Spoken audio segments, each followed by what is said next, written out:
Hi, ಎಲ್ಲರಿಗೂ ನಮಸ್ಕಾರ. ಕಲ್ಪತರು ನಮ್ಮ ಮನೆ ಅಡುಗೆ ಚಾನಲ್ಗೆ ಇವತ್ತೊಂದು ತುಂಬ ರುಚಿಯಾಗಿರೋವಂಥ ಪನ್ನೀರ್ ಬುರ್ಜಿ ಮಾಡೋದನ್ನು ತೋರಿಸ್ತಾ ಇದ್ದೀನಿ. ವಿಡಿಯೋ ಇಷ್ಟ ಆಯ್ತು ಅಂದರೆ ಖಂಡಿತ ಲೈಕ್ ಮಾಡಿ, ಸಬ್ಸ್ಕ್ರೈಬ್ ಮಾಡಿ. ಶುರು ಮಾಡೋಣ.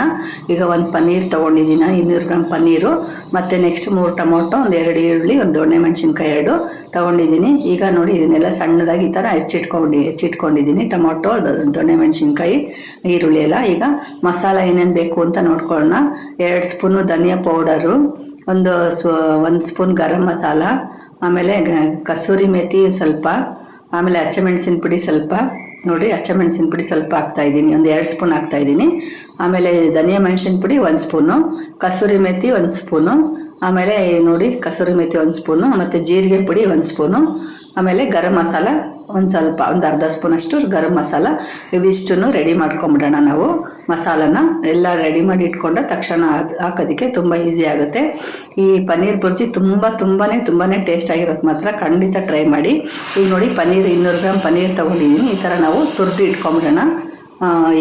ಎಗ್ ಬುರ್ಜಿ ಎಲ್ಲ ಮಾಡ್ತೀವಲ್ಲ ಆ ಥರ ತುಂಬ ಚೆನ್ನಾಗಿರುತ್ತೆ ಇದು. ನೋಡಿ, ಹಿಂಗೆ ತುರಿದು ಸೈಡಿಗೆ ಇಟ್ಕೊಂಬಿಡೋಣ ಎಲ್ಲ. ಹಿಂಗೆ ಈ ಥರ ಆಗುತ್ತೆ. ಒಂದು 200 ಗ್ರಾಮ್ ಪನ್ನೀರು, ಇದು ಒಂದು 4 ಜನಕ್ಕಂತೂ ಆಗುತ್ತೆ ಇದು ಚೆನ್ನಾಗಿ, ಎಲ್ಲದಕ್ಕೂ ಮನೆಗೆ. ಈಗ ನಾನು ಇಲ್ಲಿ ಒಂದು ಸ್ವಲ್ಪ ಬಾಣಲಿಗೆ ಎಣ್ಣೆ ಹಾಕ್ಕೊತಾ ಇದ್ದೀನಿ. ಒಂದು 2 ಸ್ಪೂನಷ್ಟು ಎಣ್ಣೆ ಹಾಕ್ಕೊಂಡು, ಈಗ ನಾನು ಇದಕ್ಕೆ 1 ಸ್ಪೂನಷ್ಟು ಜೀರಿಗೆ ಹಾಕ್ಕೋತಾ ಇದ್ದೀನಿ. ನೋಡಿ, ಇದು ಎಣ್ಣೆ ಕಾದ ನಂತರ ನಾವು ಜೀರಿಗೆ ಹಾಕ್ಕೊಳ್ಳೋಣ. ಒಂದು ಸ್ಪೂನ್ ಜೀರಿಗೆ ಹಾಕ್ಕೊಂಡಿದ ನಂತರ ಇದನ್ನು ಸ್ವಲ್ಪ ಸಿಡಿಯಕ್ಕೆ ಬಿಟ್ಟು, ನೆಕ್ಸ್ಟ್ ನಾವು ಇದಕ್ಕೆ ಈರುಳ್ಳಿ ಹಾಕ್ಕೋಬೇಕಾಗತ್ತೆ. ನೋಡಿ, ಎಲ್ಲ ಸ್ವಲ್ಪ ಚೆನ್ನಾಗಿ ಕಾದಿದ ತಕ್ಷಣ ನಾನು ಈಗ ಈರುಳ್ಳಿ ಹಾಕ್ತೀನಿ. ಈಗ ಹೆಚ್ಚಿಟ್ಕೊಂಡಿದ್ದೀನಲ್ಲ, ಅದು ಈರುಳ್ಳಿನ ಹಾಕ್ಕೊಂಡು ಫ್ರೈ ಮಾಡ್ಕೋಬೇಕಾಗತ್ತೆ ಚೆನ್ನಾಗಿ.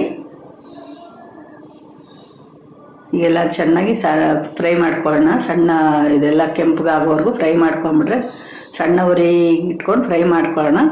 ಚೆನ್ನಾಗಿ ಬೇಗ ಇದಾಗುತ್ತೆ. ಈಗ ನೋಡಿ, ಹಿಂಗೆಲ್ಲ ಫ್ರೈ ಮಾಡ್ಕೊಂಬಿಡೋಣ ಈರುಳ್ಳಿನ. ಈಗ ನಾವು ಇದಕ್ಕೆ ದೊಣ್ಣೆ ಮೆಣಸಿನ್ಕಾಯಿ ಎಲ್ಲ ಹೆಚ್ಚಿಟ್ಕೊಂಡಿರ್ತೀವಲ್ಲ, ಅದನ್ನು ಹಾಕಬೇಕಾಗತ್ತೆ. ಇದು ಪನ್ನೀರ್ ಬುರ್ಜಿ, ಇದು ಎಗ್ ಬುರ್ಜಿ ಥರನೇ ತುಂಬ ಟೇಸ್ಟಾಗಿರುತ್ತೆ ಮಾತ್ರ. ಉಪ್ಪು ಹಾಕ್ತಾಯಿದ್ದೀನಿ, ಒಂಚೂರು ಅರಿಶಿನ ಹಾಕ್ತಾಯಿದ್ದೀನಿ ಇದಕ್ಕೆ. ನೋಡಿ, ಚೆನ್ನಾಗಿ ಹಿಂಗೆ ಫ್ರೈ ಮಾಡಿಕೊಂಡು, ಈಗ ನಾವು ನೆಕ್ಸ್ಟ್ ಇದಕ್ಕೆ ದೊಣ್ಣೆ ಮೆಣಸಿನ್ಕಾಯಿ ಹಾಕ್ಕೊಳ್ಳೋಣ. ಚೆನ್ನಾಗಿ ಕೆಂಪಗೆ ಬಾಡಿಸ್ಕೋಬೇಕು ಈರುಳ್ಳಿನ. ನಾವು ಮನೇಲಿ ಎಷ್ಟು ಜನ ಇರ್ತೀವೋ ಅಷ್ಟು ಜನ ಕ್ವಾಂಟಿಟಿ ಮೇಲೆ ನಾವು ಈರುಳ್ಳಿ, ದೊಣ್ಣೆ ಮೆಣಸಿನ್ಕಾಯಿ ಸೇರಿಸ್ಕೋಬೇಕಾಗತ್ತೆ. ಈಗ ಶುಂಠಿ ಬೆಳ್ಳುಳ್ಳಿ ಪೇಸ್ಟ್ ಹಾಕ್ತಾಯಿದ್ದೀನಿ. ಸ್ವಲ್ಪ 1 ಸ್ಪೂನಷ್ಟು ಶುಂಠಿ ಬೆಳ್ಳುಳ್ಳಿ ಪೇಸ್ಟು ತುಂಬ ಟೇಸ್ಟಿಯಾಗಿರುತ್ತೆ. ಬೇಡ ಅಂತಂದರೆ ಸ್ಕಿಪ್ ಮಾಡ್ಕೋಬೋದು, ತಿನ್ನಲ್ಲ ಅಂತಂದರು, ಆದರೂ ಟೇಸ್ಟಾಗಿ ಬರುತ್ತೆ, ತುಂಬ ಟೇಸ್ಟಿಗೆ ಬರುತ್ತೆ. ನಾನಿಲ್ಲಿ ದೊಣ್ಣೆ ಮೆಣಸಿನ್ಕಾಯಿ ಹಾಕ್ತಾಯಿದ್ದೀನಿ. ನೋಡಿ, ಸಣ್ಣಗೆ ಹೆಚ್ಚಿಟ್ಟಿರೋಂಥ ದೊಣ್ಣೆ ಮೆಣಸಿನ್ಕಾಯಿ ಹಾಕ್ಕೊಂಡು ಇದನ್ನು ಸಹ ಚೆನ್ನಾಗಿ ಬಾಡಿಸ್ಕೊಳ್ಳೋಣ. ಸ್ವಲ್ಪ ಸಾಫ್ಟ್ ಆಗೋವರೆಗೂ ಬಾಡಿಸ್ಕೊಳ್ಳೋಣ ಈ ಥರ. ನೋಡಿ, ನೆಕ್ಸ್ಟ್ ನಾನು ಇದಕ್ಕೆ ಟೊಮೊಟೊ ಹೆಚ್ಚಿಟ್ಕೊಂಡಿರ್ತೀನಲ್ಲ, ಟೊಮೊಟೊ ಹಾಕ್ತಾಯಿದ್ದೀನಿ. ಒಂದು 3 ಟೊಮೊಟೊ ಹಾಕ್ತಾಯಿದ್ದೀನಿ. ನಾವು ದೊಣ್ಣೆ ಮೆಣಸಿನ್ಕಾಯಿ, ಈರುಳ್ಳಿ, ಟೊಮೊಟೊ, ಪನ್ನೀರು ಅವೆಲ್ಲ ಸ್ವಲ್ಪ ಕ್ವಾಂಟಿಟಿ ಪಲ್ಯ ಜಾಸ್ತಿ ಬೇಕು ಅಂದರೆ ಅದನ್ನು ನೋಡಿಕೊಂಡು ಎಷ್ಟು ಜನ ಇರ್ತೀವೋ ಅದ್ರ ಮೇಲೆ ನಾವು ಹಾಕ್ಕೋಬೇಕಾಗತ್ತೆ. ಅಲ್ಲಿ ಒಂದು 200 ಗ್ರಾಮ್ ಪನ್ನೀರ್ ತೊಗೊಂಡು ನಾನು ಮಾಡ್ತಾಯಿರೋದು.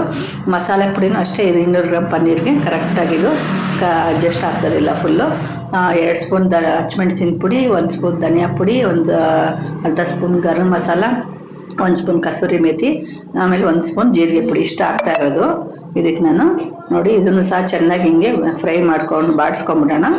ಬಾಡಿಸ್ಕೊಂಡ ನಂತರ ನಾವು ಇದಕ್ಕೆ ತುರಿದಿಟ್ಕೊಂಡಿರ್ತೀವಲ್ಲ ಪನ್ನೀರನ್ನ, ಅದನ್ನು ಸೇರಿಸ್ತಾ ಇದ್ದೀನಿ. ನೋಡಿ, ಹಿಂಗೆ ಪನ್ನೀರ್ ತುರಿದಿಟ್ಕೊಂಡಿರೋದನ್ನು ನಾನು ಸೇರಿಸ್ತಾ ಇದ್ದೀನಿ. ಇದನ್ನು ಸಹ ನೆಕ್ಸ್ಟ್ ಚೆನ್ನಾಗಿ ಮಿಕ್ಸ್ ಮಾಡ್ಕೊಂಬಿಡ್ಬೇಕು. ಚೆನ್ನಾಗೆಲ್ಲ ಮಸಾಲೆ ಹಿಡಿಯೋವರೆಗೂ ನಾವು ಇದನ್ನು ಬಾಡಿಸ್ಕೋಬೇಕಾಗತ್ತೆ ನಾವು ಪನ್ನೀರನ್ನ. ಖಂಡಿತ ಟ್ರೈ ಮಾಡಿ. ಎಲ್ಲದಕ್ಕಿಂತ ಡಿಫ್ರೆಂಟಾಗಿ ಅಂದರೆ ತುಂಬಾ ಚೆನ್ನಾಗಿ ಬಂದಿದೆ. ಟೇಸ್ಟು ತುಂಬ ಚೆನ್ನಾಗಿತ್ತು. ನಾವು ಮಾಡಿಕೊಂಡು ಎಲ್ಲ ಟೇಸ್ಟ್ ನೋಡಿ ಮತ್ತೆ ಮಾಡಿ ಇನ್ನೊಂದು ಸಲ ಮಾಡಿ ಹಾಕ್ತಾಯಿರೋದು. ತುಂಬ ಟೇಸ್ಟಾಗಿರುತ್ತೆ ಮಾತ್ರ ಪನ್ನೀರ್ ಬುರ್ಜಿ ಇದು. ನೋಡಿ, ಎಲ್ಲ ಚೆನ್ನಾಗಿ ಮಿಕ್ಸ್ ಆಗಬೇಕು. ಹಿಂಗೆ ಹದವಾಗಿ ಮಿಕ್ಸ್ ಆಗೋವರೆಗೂ ಮಿಕ್ಸ್ ಮಾಡಬೇಕು. ಮತ್ತು ಈ ವಿಡಿಯೋ ಇಷ್ಟ ಆಯಿತು ಅಂದರೆ ಖಂಡಿತ ಲೈಕ್ ಮಾಡೋದನ್ನು ಮರಿಬೇಡಿ, ಸಬ್ಸ್ಕ್ರೈಬ್ ಮಾಡೋದನ್ನು ಮರಿಬೇಡಿ. ನೋಡಿ, ಎಲ್ಲ ಚೆನ್ನಾಗಿ ಮಿಕ್ಸ್ ಆಗಿದೆ. ಹೊಸ್ದಾಗಿ ನೋಡ್ತಿರೋರು ಸಹ ಸಬ್ಸ್ಕ್ರೈಬ್ ಮಾಡ್ಕೊಳ್ಳಿ, ನಮ್ಮ ವಿಡಿಯೋ ನಿಮಗೆ ಫಸ್ಟ್ ಬರ್ತಾ ಇರ್ತದೆ. ನೋಡಿ, ಎಲ್ಲ ಮಿಕ್ಸ್ ಆಯ್ತು ಹಿಂಗೆ. ನೋಡಿ, ಎಷ್ಟು ಚೆನ್ನಾಗಿ ರೆಡಿ ಆಯಿತು, ತುಂಬ ಟೇಸ್ಟಿ ಆಯಿತು. ಈ ಥರ ಒಂದು ಟೇಸ್ಟಿಯಾಗಿರೋ ಪನ್ನೀರ್ ಬುರ್ಜಿನ ನೀವು ಖಂಡಿತ ಮಾಡ್ಕೊಳ್ಳಿ. ಈಗ ಕೊತ್ತಂಬರಿ ಸೊಪ್ಪು ಹಾಕ್ತಾಯಿದ್ದೀನಿ ರುಚಿಗೆ ಮೇಲೆಲ್ಲ ಡೆಕೋರೇಷನ್ಗೆ. ಈಗ ನಾನು ಪನ್ನೀರ್ನ ಬುರ್ಜಿನ ಸರ್ವ್ ಮಾಡ್ತಾಯಿದ್ದೀನಿ ಚಪಾತಿ ಜೊತೆಗೆ. ನೋಡಿ, ಎಷ್ಟು ತುಂಬ ಟೇಸ್ಟಿಯಾಗಿ ಬಂದಿದೆ. ಖಂಡಿತ ಮಾಡ್ಕೊಳ್ಳಿ. ಓಕೆ, ಬಾಯ್, ಟೇಕ್ ಕೇರ್.